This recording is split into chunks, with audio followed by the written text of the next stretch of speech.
গৌরবতী যোগব্যায়াম প্রশিক্ষণ কেন্দ্রের ছাত্রী দীপ্তি খাড়া আপনাদের সামনে একটি যোগব্যায়াম করে দেখাচ্ছে।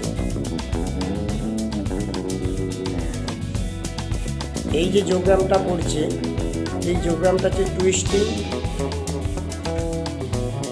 মধ্যে পড়ে, যে আমাদের hand balance, leg balance, twisting, back bending, front bending যে আসন করতে হয়, যে কোনো কম্পিটিশানে এই আসনটি টুইস্টিং ব্যায়াম হিসেবে এই আসনটি করা যায়।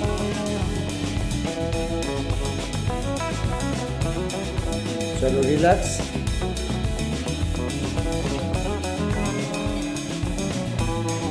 দীপ্তি, এই আসনটি যদি ভালো লেগে থাকে, দীপ্তির জন্য একটি লাইক এবং আরও নতুন যে আমাদের এই চ্যানেলটিকে ফলো করুন, আরও নতুন এই ধরনের যোগব্যায়াম পাওয়ার জন্য।